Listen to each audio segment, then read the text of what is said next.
بسم اللہ الرحمن الرحیم۔ حضرت ابن مسعود نے روایت کی ہے امیر المومنین علی علیہ الصلوۃ والسلام سے کہ جس کسی کا سر درد ہو یا میگرن کی تکلیف ہو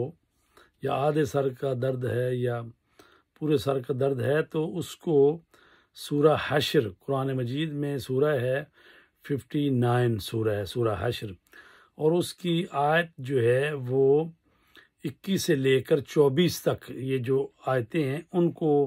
پڑھ کر دم کیا جائے تو وہ سر درد جو ہے وہ ختم ہو جائے گا۔ وہ آیتیں ہیں لو انزلنا ھذا القرآن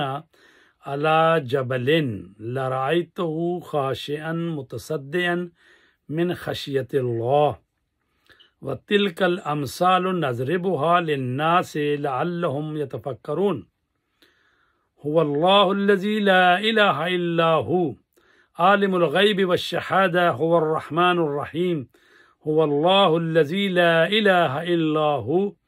الملك القدوس العزيز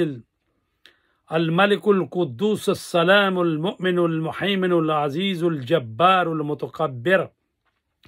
سبحان الله عما يشركون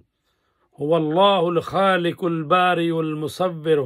له الاسماء الحسنى يسبح له ما في السماوات والارض وهو العزيز الحكيم۔ تو یہ جو 3 آیتیں ہیں سورہ حشر کی آخری 3 آیتیں، ان کو پڑھ کر دم کیا جائے جس کو سر درد ہے تو اس کا سر درد انشاءاللہ ٹھیک ہو جائے گا۔